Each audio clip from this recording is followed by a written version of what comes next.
آج ہم سوالات پڑھیں گے. آگے درج ذیل سوالات کے مختصر جوابات لکھیں. حضرت محمد صلی اللہ علیہ وآلہ وسلم کی بحیثیت مظہر شان خدا کی وضاحت کریں. مختصر جواب دینا ہے. آپ صلی اللہ علیہ وآلہ وسلم کی ہر بات سے اللہ کا حکم ظاہر ہوتا ہے. آپ صلی اللہ علیہ وسلم کی ذات خیر و برکت کی روشن مثال ہے. شمس الضحیٰ اور بدر الدجیٰ سے کیا مراد ہے؟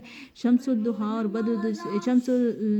سے مراد چمکتا سورج اور بدر الدجیٰ سے مراد 14ویں کا چاند ہے. مذکورہ نعت میں حضرت محمد صلی اللہ علیہ وسلم کے کون کون سے لقبات شامل ہیں؟ جو ہم نے نعت میں حضرت پاک صلی اللہ علیہ وسلم کے لقب پڑھے تھے وہ کون کون سے ہیں؟ ایک رحمت للعالمین، خاتم الرسول، شمس الضحیٰ، بدر الدجیٰ، خیر البشر اور خیر الورا.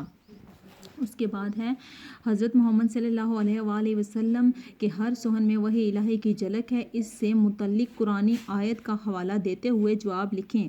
آیت کا ترجمہ ہے. ہم نے قرآنی آیت کا حوالہ دیتے ہوئے آنسر دینا ہے. تو آیت کا ترجمہ بتاتے ہیں. بے شک محمد صلی اللہ علیہ وآلہ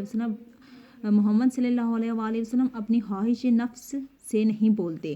آپ صلی اللہ علیہ وآلہ وسلم کو کن خصوصیات کی بنا پر امام الانبیاء اور شاہ عالم کہا گیا ہے؟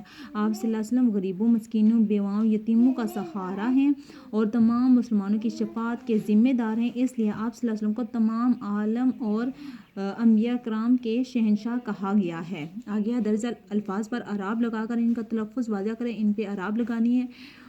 واحد کی جمع اور جمع کے واحد لکھیں. نبی، انبیاء. مظہر، مظاہر. جلوہ، جلووں. لقب، القابات، القاب. رسل، رسول. آگے ہیں درج الاشعار کا مفہوم لکھیں.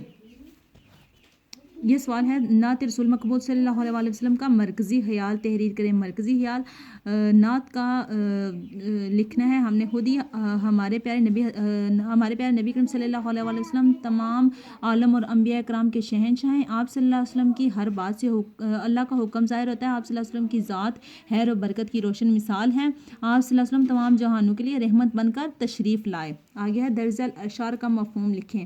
دو عالم جن کے جلووں کی ضیاء پاشی سے روشن ہیں. انہیں شمس الضحیٰ، بدر الدجیٰ کہیے، بجا کہیے. دونوں جہاں میں جن کی روشنی